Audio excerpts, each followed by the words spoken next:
Good evening, everyone. This is Arthur Robinson Jr. I'm the creator and host of Powerful Interviews podcast, along with my co-host, successful entrepreneur Jordan Phillip. And tonight we have a special treat for each and every one of you. We have a phenomenal businessman. He is the best-selling author of his phenomenal book, which is called Hollywood Godfather. So without further ado, I'd like to welcome the one, the only, the powerful Gianni Russo to the show. Thank you, my man. Welcome, Mr. Russo. I really appreciate you guys connecting with me. I know this. I love this whole new generation of life, man. You're teaching a dinosaur how to move forward. Wow. Mr. Russo, can you break down layman's terms so the audience fully understand? Who is the phenomenal Gianni Russo? How long you been in your powerful industry, and what is your expertise? Well, first of all, I appreciate your accolades. I'm not that powerful. I've been very successful, and I guess that comes along with being who you think I am. But I've been blessed, and anybody listening to your show, just you gotta have a dream, man. If you have a dream, believe in it and pursue it. I'm 76 years of age, and that's what this book is about. I wrote this book to motivate anyone. I don't care what walk of life you're from. Get out there and do it.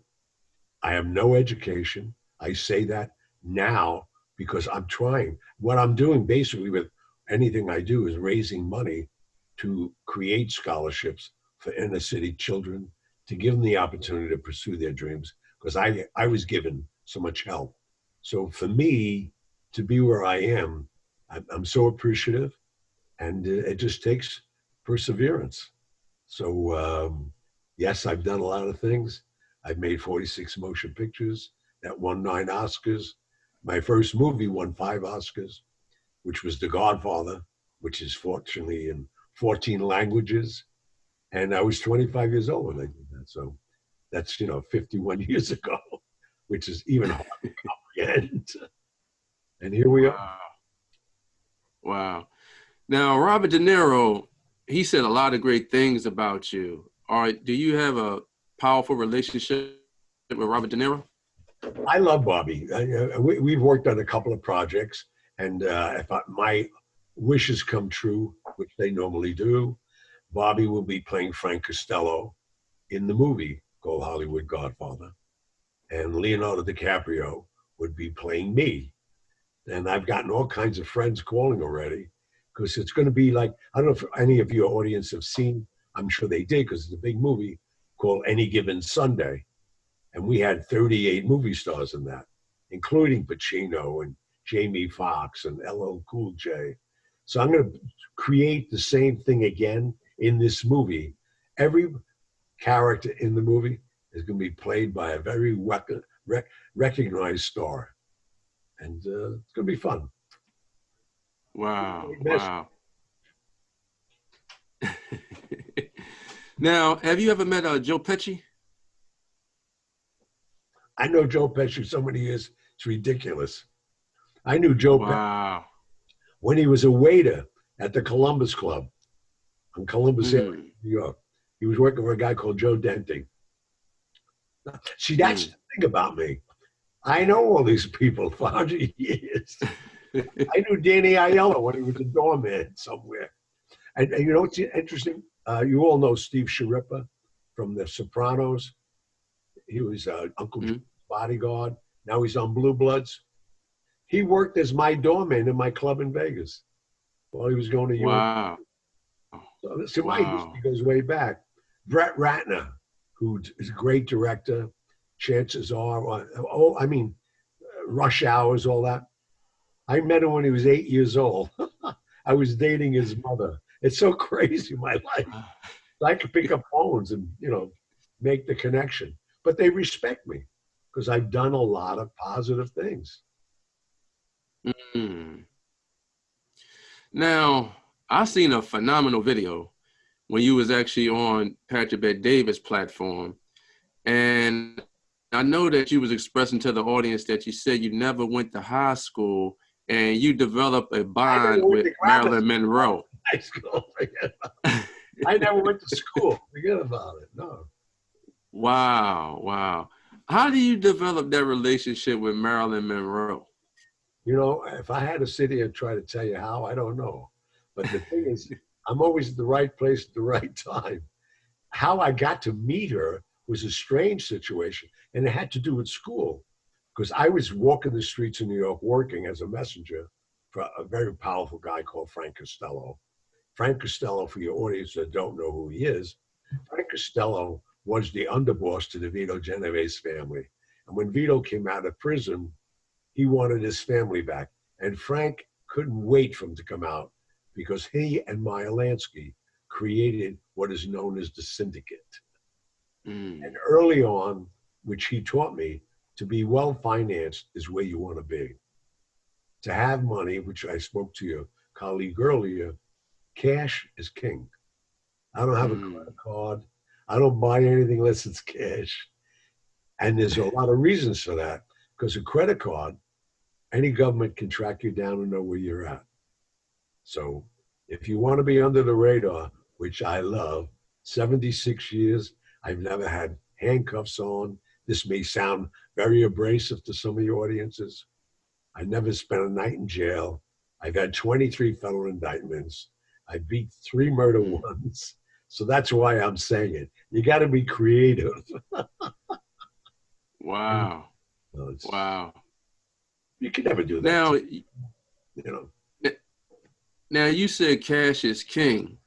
Now let's talk about money. Now I know money is not value. Money is just a facilitator to do transactions. Can you explain to the audience, how would you define money?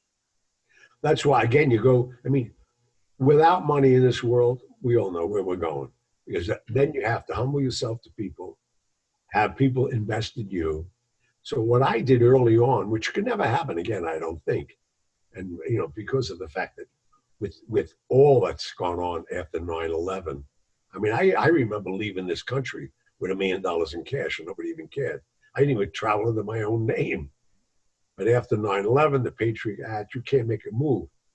But with all that, if you're not financed, which a lot of people have great ideas and they go out there, this is what we're into today. Our society today is a society where you try to go out and get yourself financed. I did the opposite. I got myself financed first. So when I said something, people would listen because I didn't need their money. It's harder now, but unless you come from a very rich family, but even then, if your ideas are not, acceptable and think that they could be a success, who's going to invest in you? It's a tougher arena now, tougher arena. Well, let's get back to Maryland. A truant officer, which I didn't even know what a truant officer was. I was in Bellevue, which is a mental institution in New York that was turned into a quarantine ward in 1946, 47. In 49, I got polio and I was quarantined there. And that's where I got my lesson in life, a lesson of survival, perseverance. I couldn't walk. By the second year I was there, I was walking. And by the 5th year, I ran out of there. And I have no resilience from it. I've nothing left. That was that. But what it did for me, my heart and my believing in myself, that's it. And that's the key, I think, of success. You have to believe in yourself, believe in what your ideas are. Because if you don't, once you open your mouth, everybody listening to you is going to know you don't believe in it either. People need people.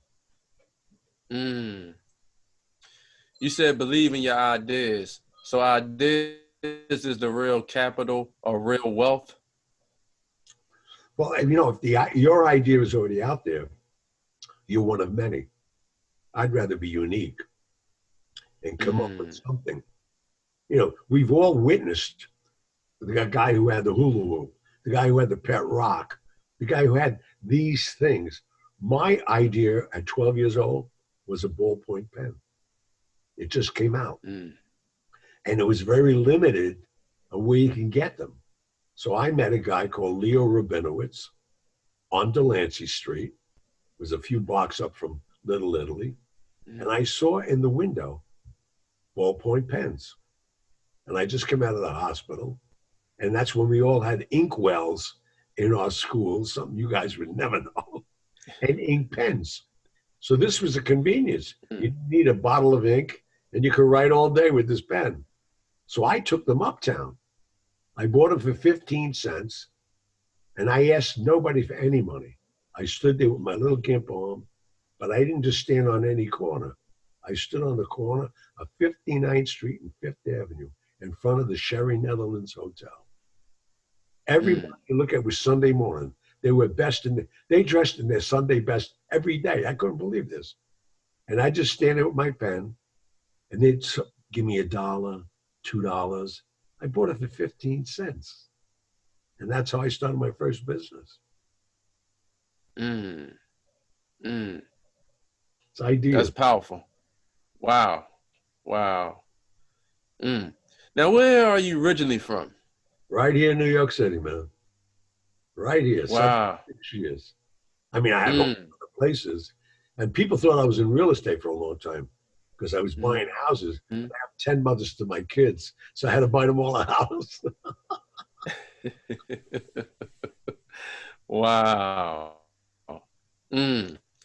Now, Gianni, can you explain to the audience so they fully understand what is the best advice that you have ever received in business as well as your personal life? I got this information and knowledge from one guy. And if you could find a guy that you totally respect and know that he's not misleading you, find him. Or if you already have him, believe in him. The man who took me under his wing when I was 13 was Frank Costello. Most people would run away from him. I had no reason to. I was a young kid. And the knowledge this man exuded, you can't learn in a university. You can't even learn it on the streets because you probably get the wrong information. But you need to believe in somebody other than yourself, trust them, and listen. The first thing he ever told me is never lie. Look a man in the eye, shake his hand. That trust is worth more than any contract, any sophisticated document they want to create. If you could build people around you that believe you, you're on your way. I never forgot that lesson. Like you now, or young people listen to the show, male or female. If you go into a meeting and you're unprepared, you're going to leave doubt. Make sure you're prepared. Make sure what you're saying is totally believable. And how that's achieved is if you believe in yourself. You can't go in with a myth or a fairy tale. They've heard them all before. And I'm saying you can apply that to anything you want to sell, anything you're trying to achieve, even if it's a job application. People will know if you have the passion. You have the passion of your product. You have the passion of the job fulfillment you want. You know, I always approach everything. There's 10,000 people that want the same thing I want. How do I eliminate that and get it into my favor? And the only way you do that is you got to impress them. I'm always dressed to the nines. I've always tried to present myself with respect and giving respect. And the biggest thing is my greatest knowledge in the world is I listen. Don't always talk unless you are the king. If you have somebody there that you're in front of and you had the privilege and they're a CEO, a COO, or whatever they are, listen to them and listen to what they're saying because they're probably giving you a clue to how to get to where you are. It's simple stuff. I'm on the basis. All my thing is totally just what life's about. And nobody wants to be lied to. Nobody wants to be, who wants to be deceived? Nobody. Mm. You say you had to follow your passion. So basically, you took your passion and turned it into phenomenal profits. First, because I wanted to get the dollars. And then I got the situations. By the time I was 25, when I always wanted to be an actor. My first film was The Godfather. But, because I had the confidence, I made a great deal. And who was I to even make a deal? I took the opportunities, realizing where their weaknesses were. Paramount didn't know how to get to the mob. I already had the mob in New York that I could approach. And I used the default of a guy called Joe Colombo trying to do this bullying where he was going to keep unions in the locations. And it gets down to dollars. When I sat with Joe Colombo and I said, Joe, you're selling $1 a button, a little green and white button for your lapel for $1. And you're trying to raise money, as you say, for the Anti-Defamation League to improve the image of Italian Americans. Well, the Godfather book, in maybe 75%, has already done that. It's brought an awareness in a positive way. So why don't we sit down and try to eradicate the other 25%? And I can make a lot of money for you. Money is always the key. It's the softener. And he said, well, how are you going to do that? I said, well, like I pointed out, you're selling $1 a button. If you go in, and he had a great young attorney, who's still my attorney. In fact, his son now also is an associate, Barry Schlotnick and Stuart Schlotnick. Look these guys up. I always did, all my life, I always had a great Jewish attorney. Think about who controls the world in business. See, these are the things people don't realize. I don't care what your religious beliefs are. You have to build the positive building blocks. When you see that Judaism represents 15% of the wealth of the world, why wouldn't I want their advice? Why wouldn't I want them to teach me? And that's what it's about. So I said, let's get Barry Schlotnick. Let's go to the Gulf of Western building. I think I could convince them to give you the world premiere in every movie studio, in every city. That's a lot more than $1 a button. You're going to get $150 a head. And with the Italians, like so many other places, it's greed. They want to make money. So that's the other thing. Know when you go to a meeting, try to do your homework to see who you're talking to. The more you know about them, the less it's a situation where you break that barrier, and because you're addressing them on their own level. And that's what I've always done. So when I walked into the Gulf of Western building and I set up a meeting for Joe Colombo and everybody in 1970, 71, and got all the union problems, all the locations resolved in New York, my reward was I played Michael, Sonny, or Carlo. I played Carlo. It was insane. Wow. And that's what life's about. If you have an advantage, they tried to get, we'll give you a part. I said, wait, excuse me. You're not giving me a part. I just negotiated a deal here for you to shoot New York. Get the unions to cooperate. Get all the locations you want. You're going to give me a part? Forget it, but I'll take these guys and walk out of here right now. I'm 25 years of age. Again, I believed in it. And I delivered. My part has been, I've gotten tremendous accolades from all over, Cannes Film Festival, everything. They nominated me as most promising newcomer in a speaking part. But at that time, the category was male and female. I lost to Diana Ross for Lady Sings the Blues. Why not? She's a giant. I take the money. I I always tell my kids, I don't go to the podium. I go to the bank. I'd rather go to the bank. Wow. Amazing story. Mr. Russo, we really appreciate you coming on the show today because the whole premise of our show is to educate entrepreneurs and business leaders on a national, international scale that they can live the life that they truly desire, but they have to be open to these important principles. So I like what I see what's on the news, so we create our own news. Well, the thing is this, while we're thanking people, we have to thank Patrick Bet-David. This man, my interview with Patrick aired on Thursday night. I have 242,000 views all over the world. And so, that's why another thing. Always thank the people that help you, man.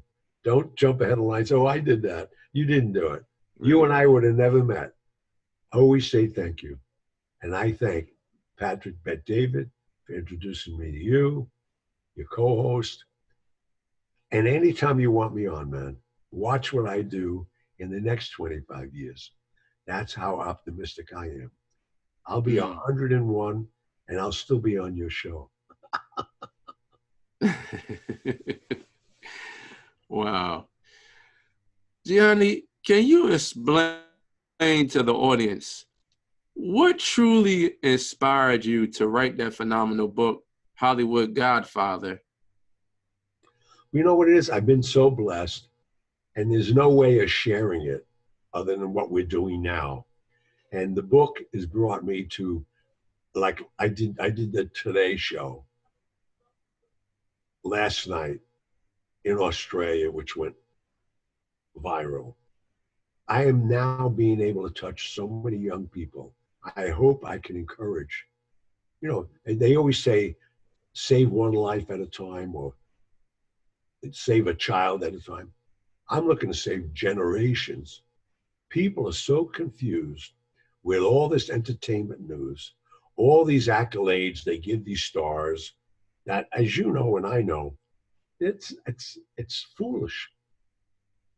I tell my kids, which I have 20 of, I have 9 boys, 2 girls, 9 grandsons.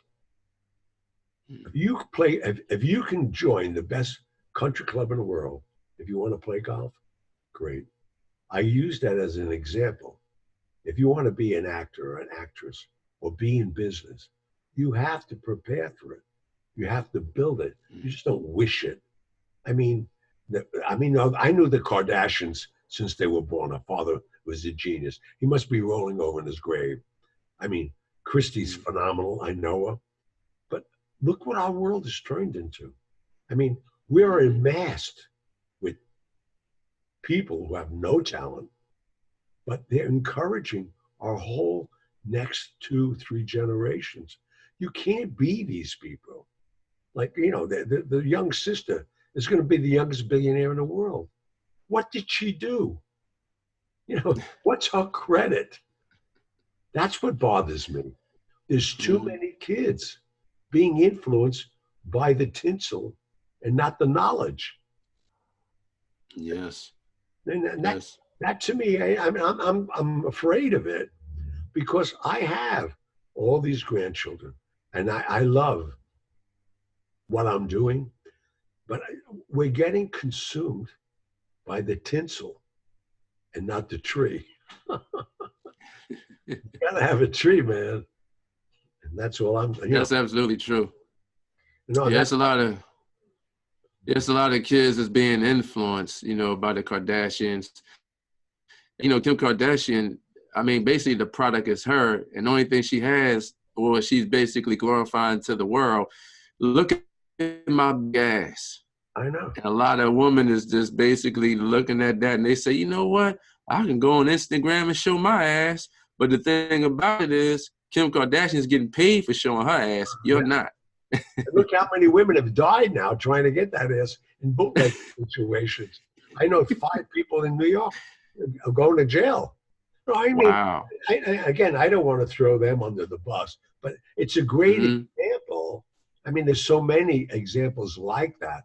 But when you're trying to talk about business, which we're, like you said, this is what your show's about. Young entrepreneurs, if you're listening, understand what your product should be. Because you don't want something that's a fad, especially if you're going forward in life and you have a family and you want to establish yourself as a business person. See, I really established myself as a business person. I have so much business. Legal people say, like, how did you do this? I had 23 federal indictments by the time I was 20 years old. I created a new company, and the IRS and the SEC was going crazy because I created a touting letter. And everybody said, Wow.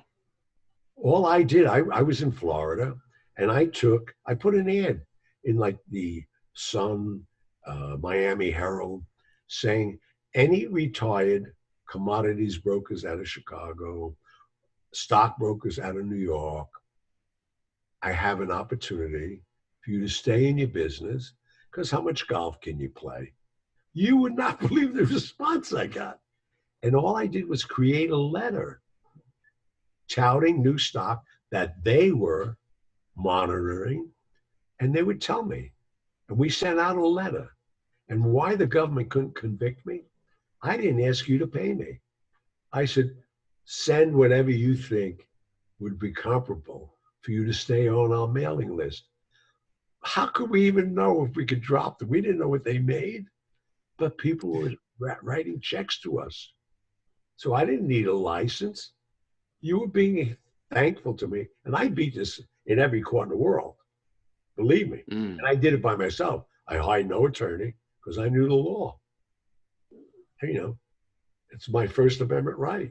This is my opinion. I sent the letter. They sent me a letter. I presented their letter. I did $14 million that year. And we're talking about in the 60s. Wow. They were trying to close me down. They couldn't close me down because I didn't do anything wrong. I didn't have an SEC license, but I didn't need one. Mm-hmm. I'm not selling you anything. I'm not taking a commission from you. It's like you tomorrow morning go to any church you want, and you believe in this guy, and you give him $100 bill. Mm-hmm. He ain't getting arrested for that. And look at these churches. Now there's 3,000, 4,000 people every Sunday listen to these people. And look how they're living. I did it in business. I didn't do it spiritually. So, I mean, if you really listen to what I'm saying, there are so many opportunities out there that have not been touched yet. And it doesn't take a lot of money. It takes you believing in yourself and what you think can work. You'll find out right away. If it does, it doesn't. Now, you say you didn't have a letter for the SEC. Now you're talking about the Securities Exchange Commission? You got that right. Why did I need it? Yes. I'm not charging them. That's they're the ones that filed all the, because I was interstate this, why? Excuse me. And how I beat the case, you'll never believe how I beat the case. I went, these guys, their attorneys were coming in with milk cartons, with all their files and all this. There was a whole, on the defendant side, was me, by myself, not a piece of paper. They had like 5 major guys, federal agents, SEC attorneys, and we were ready to go to trial. And the judge said, Mr. Russo, do you have a defense? I said, I have a defense. He said, well, are they here? I said, it has nothing to do with he, it's me. Which baffled everybody, because I was 19. I said, before you start the trial, I said, I don't want to embarrass the United States government any more than they're already embarrassed. I'd like to approach the bench. And everybody was buzzing in the room. So I approached the bench, and all these like 5 or 6 other young federal attorneys joined me there. I said, Your Honor, if you go forward with this trial, because I knew the loophole in the laws, I said, my mother and father, who I've never even talked to, I said, my mother and father are going to file a lawsuit. He said, on what grounds? I said, you're corrupting the moral of a minor. He said, what are you talking about? I said, I'm 19 years of age. You indicted me on 23 federal indictments. In the eyes of the court, I'm an infant until I'm 21. I didn't break any laws. He was soliciting money. I said, I wasn't soliciting any money. That's what I'm here to prove. I just said, if you're happy with your earnings, send what you'd like. When you go to mass, the priest says, we're going to collect the collection right now. Anything you give will be greatly appreciated. What did I do wrong? They called a recess, and then they called another recess. And I'm nuts, I really am. They called, we all went back, and they dismissed everything. I said, Your Honor, I said, I don't want to be, insulting to you. I said, but I was in every newspaper in the world. People out there think I've done something criminally. I would like a retraction from every bureau in the same paper, in the same section. Don't bury me under the obituary. I'm a young man. I have a whole life together. The judge couldn't believe me. He wrote me a letter afterwards. He said, I never seen a young guy handle himself against these guys. They wanted to jump out the window. And they were preparing for this case for 9 months. That's and the same message. Know what you're doing. Make sure we're in the law. I don't want anybody to do anything out of the law. Like all this marijuana, caca. This is a fad. This is going to last for a minute. The lawsuits are coming. Denver already said, like, what do we do? It's uncontrollable. The police now have to be retrained. How do you know the guy, there's no more alcohol on his breath? Now you have to have marijuana. I mean, I'm watching this as an old man. I'm sitting in the corner saying they're creating ridiculous stuff. It's only going to hurt more people. But, Arthur, thank you for having me on the show. Because I want people to get the right direction first. Because a lot of people make an investment, then they're trying to bury themselves, trying to still pay off their student loans. Then they make the wrong move there. I'd rather have kids. Me, I'm blessed. I hit the street, made a lot of money. And that's what I want everybody to do, the same thing. And have the life I have. I have an amazing life. Wow. Well, you definitely created a powerful outside the box life.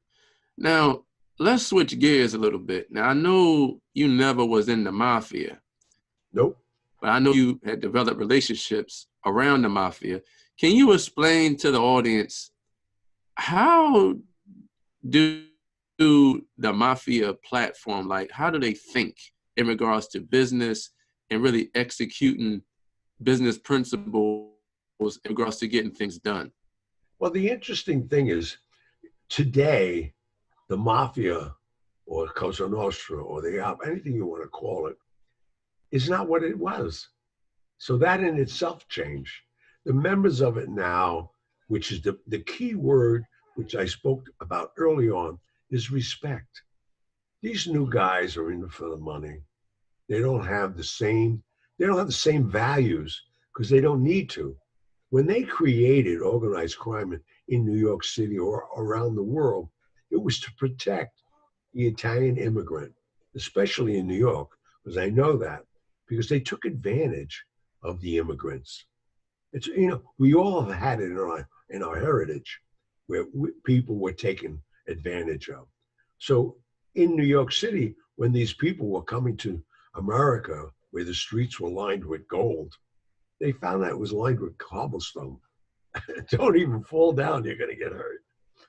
So, and then they were being taken advantage of. So they created this thing where they needed to get a unit to protect their own people. And the only way they did it was through organized crime, organized labor, because they were not getting even the menial jobs to survive. Because, I mean, the Irish, I love the Irish, all my friends. When they were here in America early on, they were all the police, all the firemen. They had all the legitimate jobs. And then basically, the Italian immigrant was the donkey. The labor, the bricklayers, but they weren't getting paid what they should. Like now, I laugh when they say we should get $15 an hour, and I'm slinging a hamburger. God bless you, man. Because, you know, I, I remember 75 cents an hour and you're laying brick. So that's fortunately we come to that now, but that's where the demise of organized crime is now. Organized crime, there's really nothing left for them. The unions are all organized, and I think they're overdone now. We don't need unions to organize. If you're a professional, I mean, I'm sure every Teamster and everybody in the world are going to hate me, but I'm telling the truth. We don't need you to get $45 an hour and $10 goes to the union guy who's doing nothing. I mean, let's put the money where it goes. And, you know, one thing about me, I'll tell you my opinion. It's only my opinion, but I've done my research. Today, your question was about organized crime. I call it disorganized crime. It used to be respectful. It's disrespectful. All these young kids today, it's about themselves and how much money they can make and how long could they make it. It's sad. What the reason for this organization, just like anything else, was to build character and let people know you should respect these people. They came here to work, and then, you know, that got out of control, like everything does. It's the money. Money destroys most things. Look at the Catholic Church. You know, they protect pedophiles. And I'm a Catholic. I don't know what schools to send my grandchildren to now. But, you know what I'm saying? There's all of this chaos right now. So you got to be careful. Yes, you do. Yes, you do. You know, I say, you know, money is simply energy. And you got to be very careful of the energy that you allow to come into your life. And I love surrounding myself around brainstorm groups, but I love surrounding myself around like-minded individuals that want to win, because business is war. Oh, it always has been. And that's why instead of arming yourself with guns and weapons, arm yourself with other business you want to get into. Make sure you know the ins and outs of it. What's the downside on it? And what can you bring to it to make it more profitable for you first? I always say that to anybody. It's always about me first, because my energy is for me first. I can take care of anybody else. So if you're going to do, oh, I'm going to do this for the world, don't do it. You'll never get up every morning with that enough energy. Take what you need for you, go forward and pursue your dream, man. Pursue your dream and hope people follow you, because then you're building, you know, you're building more disciples, more shepherds, more lambs, any way you want to put it. I have a tremendous amount of following. You know why? And I don't want to go back to the street, but I have to go back to the street just for this one phrase. I don't bullshit nobody, man. You want to ask me a question, I'll give you the answer. The rest you're going to whip cream it up. Get out of here and leave me alone. You know, it's stupid. Life is simple. It's a four-letter word. Think about it. Life. Four-letter word, man. And that another thing that makes me think, Mr. Russo, is, you know, after achieving so much success, and you even said when you were kind of bringing some of the other gentlemen out of retirement back, you said, you know, you'll only be so happy at the golf course for so long. What is it that, you know, keeps you going every day, even after reaching such success? And do you think that's what keeps you, as, you know, at your age, still extremely active and youthful? Is it the work that, you know, makes you the happiest? No, what it is with me now, I mean, I can do anything I want to do. My mission now is I want to help people achieve what I did. People have helped me all my life. I cannot sit here and say I did this myself. If I didn't have the Frank Costellos and the Maya Lansky's and on, and I can name thousands of people, even in the film business, that were impressed by me, they showed me the way. That's why I said the key thing is listen to who wants to give you advice. You can go home and dissect it. Don't insult them, so you don't know what you're talking about, because they may give you 10% of something you could use.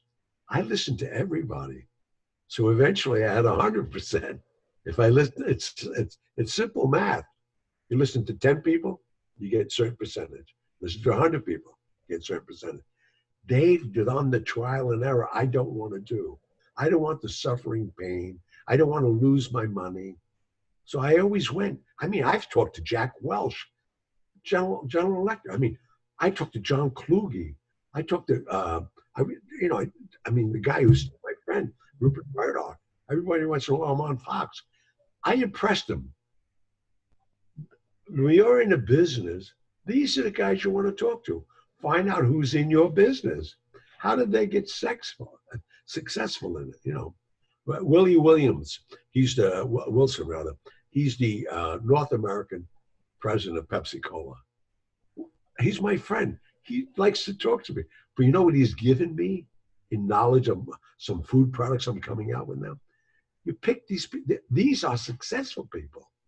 You think I want to stand on the corner and hear people's dreams? They never left the corner. Get off the corner, come up to the business where it's at, and hang out in that lobby, man. You're going to learn. That's powerful. That's powerful. Wow. Think about it, Arthur. Again, I got to say, Patrick, when that guy called me, I didn't know who he was. And then I checked him out. Look what this guy did. People don't know this. Patrick's mother and father, you read it in my book. Patrick said he left Tehran when he was 10 years old. I was there. I was fleecing all the banks for the Pasha before the Khomeini took. Wow. And he said to his mother, I interviewed Gianni Russo. She said, are you kidding me? I met him at General Madaba's house a month or two before the invasion. Wow. See, the dots all connect. You know, that's true. Wow. You know, we're all in a universe. We've all been here before. And that's my belief, man. It's crazy. Gianni, let's talk about, let's just say if me and you and Jordan was in the process of, doing a phenomenal movie. And I know preparation meets opportunity. And I know movies have to be financed. Do you have to get the actors together first or have the manuscript already in place so you basically pitch it to the actors, they're ready to roll and they want to be involved with that project? See, what I've done, and I talked to Jordan before he joined the party tonight, it's all about the script. Most of the movies that I made were books, including The Godfather. Wow. Godfather was 50 years old, March 10th. People don't know. Why did I want my book to come out in March? Even to St. Martin's Press. So let's release it for Christmas. It's a big sale in Christmas. I said, it's a big sale with noted authors. They're going to sell all their books. That's why if you look at, I studied their business. How are you trying to put in an arena of great authors in Christmas? You don't know me, they're going to buy their books. Gersh, all of them. I said, I want to be here. And I waited. They said, why do you want those dates? March 12th was the release of 48 years ago of The Godfather 1. March 10th was the release of The Godfather 50 years ago. Why do you think I have all these accolades? I mean, I do 18, 20 interviews a day because they're doing the comparisons as we're doing now. If I was just Joe Smith, that's what I'm saying. Know your business, know your opportunities, know your product, and you've got to be a success. It's like a trial and error. It's like doing due diligence. I know people don't have that kind of money. You can't do focus groups. So I let the government or the audiences do their own focus groups. And I've proven it. I became a bestseller in 5 days. People are calling me, Nick Pileggi, all these guys are friends of mine. They're saying, how did you do this again? I watched the opportunities. I never wrote a book in my life. I can't even spell my name. Sometimes I look at my jacket. I go, Brioni. Oh, no, I'm on the other side. Gianni Russo. No, I mean, that's an exaggerated example, obviously. But, to me, life is so simple. How are you going to achieve with it? You got to achieve and make it simple for you. Because out there, it's a mess. It's insanity. And for us to try as young individuals, and I always say to myself, put yourself with no money. How are you going to make this product work? Anybody can make, like people sit to me and say, oh, you should buy billboards. Duh. How old are you? I'm older than you. Billboards don't work anymore. It's social media. This is what people are looking at. Why are podcasts working? Nobody's telling you when to tune in. Goes up the whole week and stays there. Nobody wants to be telling you when. Netflix. Why people are making movies. Nobody wants to go buy a ticket because it's going to be in the theater for 10 days, maybe, if it's good. We're in a different world today. You have to conform with it. And look at me, I'm a dinosaur. I mean, Amazon now is like my hero because, they do with my book, and now my products are going out on Amazon. I remember going to the store with my grandmother, the Apollo's on Grand and Mott Street, to buy groceries. Now you just pick up the phone and it's delivered to your house. Forget it. Yeah. I mean, brick and mortar, right. Unfortunately, you got to move with the times. And I have a brand that's recognized with the times. What do you think I went into the food business? I want to be in the food business in my time? No. I want to be in the food business for my grandchildren and their children. I'm creating a legacy. If I had money now, it would confuse me. I live so well without it. I mean, I travel the world. I have houses all over the place. Even my closest friends say, how much money do you really have? I said, I don't have any money. You think I'm going to tell you? That's the secret. Wow. So basically, you reinvented yourself constantly over the years. Wow. Go with the flow, man. You don't want to be the guy that invented the pet rock or the hula hoop. That's gone. What's up next? That's it. Convenience. Anything in convenience today, that's what I'm seeing. Convenience. I got 38 food products right now. And again, look who I partnered with. I didn't say I'm going to do this. I went to Greco and Sons in Chicago, who already do $6 billion a year. Why wouldn't I partner with them? They have the network. They have all the wherewithal. That's what you do. Partner up somebody in that business. Every business, there's somebody in that business. Don't think you're going to, they don't want you in it. They'll buy your product and shelve it so you get destroyed. So I go the other way. How can I, and fortunately I found the product. I've been a part of it for 50 years. Quarterly owned family selections coming out through Greco's distributing and importing. I already have credit. They do $6 billion a year. Am I stupid? Well, give me a licensing fee on all that. I couldn't even wow. tell them. We're in 18,000 grocery stores in the next 9 months. And then we go to 11 countries. Wow. I don't care if you own Pepsi Cola, you ain't making the money I am. That's a powerful joint venture. Very powerful. No, and that's how you do it. I can't get in this business. I'm going to have people get me shelf space in it. I know nothing about this business. Give me the people who can produce it. I have them. They gave them to me. They have the relationships. People say, well, how are you going to finance your POs? I'm not. Greco is. They have the credit line. What happens if you grow too fast? We've seen companies get destroyed because you grew too fast. I can grow as much as I want. They have a credit line of $10 billion. How much product do you think I can make? Get out of here. Next. See, that's Right. what I'm saying. You Wow. watch it. You watch it. I don't care what you are. Like we're both doing podcasts right now. There's an opportunity here. There's a thirst. Like you're giving these, and I didn't know. I came on your show. I didn't know what your audience is. We talked. Why not? You know how many people helped me? And I don't know if I'm helping you, but you were impressed by Patrick Bet David. I was impressed with him.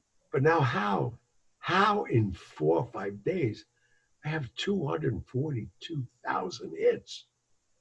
I don't know 240,000 people in my whole life, probably. I don't know if I could ever even amass that many people. But to me, I'm old school. I am so happy about it. I don't know what I could do for this guy. Maybe I'll buy him a Bentley. I don't know what to do. Sending my message. You're sending my message. And all you and I and Jordan, we're helping people. If they listen, we are helping them. And that's if you read the last line of my book, yes, you can. If I did it, anybody could do it. I mean, they say I made $800 million. You know what I told them? Where is it? Because if they could find it, I'm in trouble. I know where it is. Crazy. Wow. A cripple in the 50s. That's what it's about. That's the message. Get out and do it. Don't think, even my kids, they think they're entitled. What are you entitled to? You're entitled to a roof over your head, food in your mouth, and an education. I ain't giving you more than that. That's why a lot of my kids don't like me. I'm not buying you. I have a 40-car garage somewhere. And they're my cars. I bought them. Get a 40-car garage yourself. Why? You go, what's this, a showroom? And nobody's paying a check for it? See you later. Not happening. No way. So get mad at me. What do I care? So you're not entitled to anything until you can create value first. What you tell me? So I look at it. And if you live by that rule, you'll be so successful. I've talked to everybody in the world, man. Major people, and pick their brains. And you know why? Even my older kids now, as much as they didn't like, understand, I have a strange situation because I have 9 sons and 2 daughters, but I have 10 mothers to my kids. So these kids, especially my sons, they were mama's boys. So it was like propaganda. They listened to everything their mother said about me. But meanwhile, they were living in my house, going to school, having what they needed.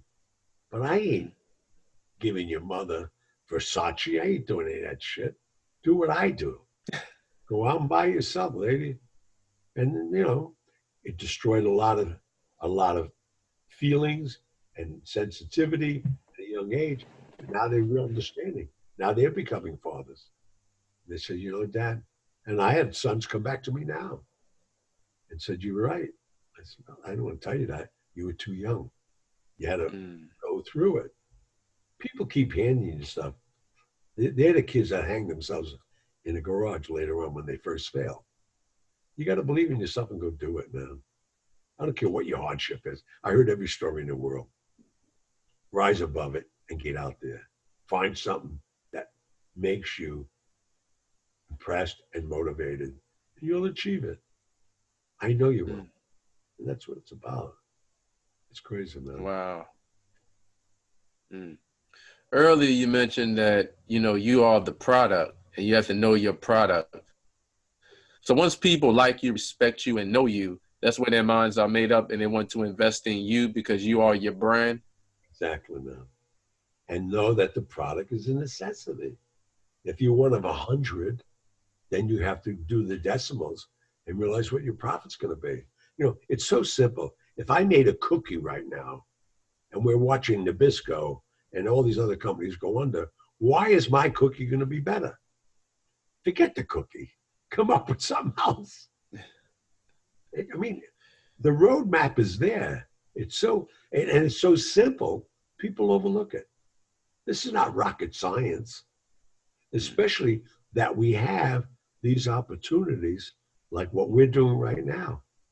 We're going to more people than any billboard. I hired a guy. I was thinking of hiring a guy a couple of years ago, and I remember it well. And he said, well, you know, to move your vodka along, you should buy a billboard out of each tunnel in New York. So I did the math. I knew he was wrong. And my company, my friends of mine own those companies. And I said, how many views, how many this, how many that, and how much money? And I'm saying to myself, I would have to sell 6 containers of vodka a month to pay for the billboard. I'd rather sell 3 containers and keep all the money and not have the billboard. My sign is The Godfather. I already did that. So guess what? He never got hired. See you later. I mean, we're in a different arena. It keeps changing. Like how long? I don't even know how long a podcast around. Do you know? Podcast? Podcast. It's been around, but it hasn't been around that long. But Right? Gianni, it's over 700 podcast platforms. So when you see the icon when people are listening to podcasts in their cars or their Jeeps or trucks, people are craving for real content. That's huge. Well, see what I'm saying? Why am I on it now? I reckon I don't need to be on it. I want to hit that new generation as everything else went. You know, I'm the guy that went from a transistor radio. I probably watched the first TV shows when they had 4 channels. So my education of connecting through social media wasn't even called social media. It was just television, radio. And then we went into, even with The Godfather, when they made these deals, they had nothing else to add. Then they went to videos and DVDs, and I watched the contracts expand. But this is exactly the message. We're in the now world. What do you have to offer? Think of something. It can happen. It's so easy, man. But it goes back to the original core. Believe in yourself. Believe in your product. Well, nobody else will. Nobody else will. You said believe in yourself. That is extremely important if you want to grow and excel to the next level. But you have to have that ego, man. If you don't have that belief in yourself, nobody will. They feel it. It's a complex world, very sophisticated world. And you could sit in front of somebody and walk in and your shirt's unwrinkled. I was taught by the greatest mentors in the world. When I walk in a room, you think I own the room. I got Brioni's on. They're saying, what's he here for? Because they want to be a part of you. You got to switch it around. It's reverse psychology. These are all the basics of life and success. It never changed. The product changed. Wow. Gianni, let's talk about the power of using video. Now, I know a couple of years back, Google bought YouTube for $1.6 billion. So video is hot right now. Can you explain to the audience the power of using video? And should entrepreneurs and business owners use video to expand their brand? I didn't even have to. I mean, they already know it. They're smarter than me. Everybody else listening to what you just asked me to explain, that's the new medium. You're not going to buy a $15,000 ad in Vanity Fair. You're not going to buy a billboard. This gives you content. This gives you immediate accessibility. I didn't create that. I'm not, believe me, I'm learning like they are. Take advantage of what's going on. How simple it is. It's simple. People screw it up. Wow.